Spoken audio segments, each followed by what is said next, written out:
Ketvirtąsias rungtynes per praėjusią savaitę žaidęs Kauno Žalgiris iškovojo sunkiausią pergalę. Be juodaodžių legionierių bei sirguliuojančio Žygimanto Janavičiaus Klaipėdoje žaidęs Kauno klubas Lietuvos krepšinio lygos rungtynėse po atkaklios kovos rezultatu 69-62 įveikė Neptūno komandą. Rungtynėse visą laiką dominavo aikštelės šeimininkai, kurie tik įpusėjus trečiajam ketvirčiui leido kauniečiams persverti rezultatą. Žalgirio krepšininkams buvo sunku susikaupti prieš jaunus Neptūno žaidėjus, kurie stengiasi kuo geriau sužaisti prieš Eurolygos komandą. Kauno ekipos treneriams ilgai teko ieškoti optimalaus penketuko, kol centro pozicijoje pradėjęs rungtyniauti 17 taškų pelnęs Tadas Klimavičius truktelėjo komandą į priekį ir kartu su 18 taškų pelniusiu Dainiumi Šalenga padėjo ekipą iškovoti sunkią pergalę.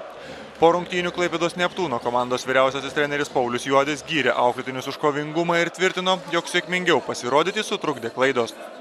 Jeigu netikėt pergalę, tai nėra ko iš viso į aikštelę eit. Aišku, naivu tikėtis žaidžiant prieš Eurolygos komandą ir tokią dar kaip Žalgiris teigiamo rezultato, bet ruošėmės taip kaip ir visom rungtynėm, analizavom ir ėjom kovo dėl pergalės. Kauno Žalgirio vyriausiojo trenerio asistentas Darius Maskoliūnas pripažino, jog komandos prieš Žalgirį kovoja iš paskutiniųjų jėgų. Treneriai ragina krepšininkus įvertinti visus varžovus, tačiau krepšininkai neįkvoja visų jėgų prieš silpnesnes komandas.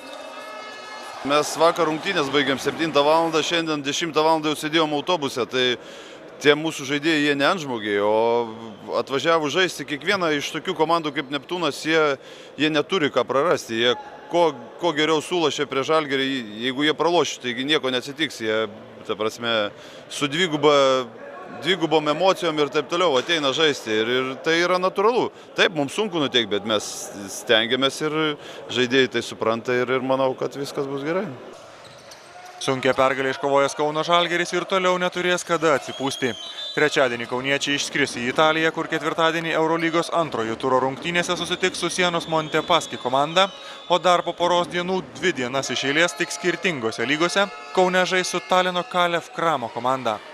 Kitose Lietuvos krepšinio lygos rungtynėse savaitgalį kauniečiai net 79-55 sutriuškino Šiaulių klubą.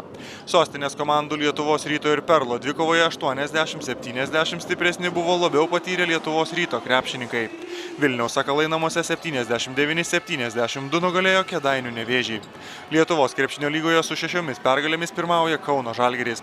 4 pergalės turi ir antrą žengia Lietuvos Rytas, tiek pat pergalių ir 1 pralaimėjimą turi trečiojoje vietoje žengiantys Šiauliai.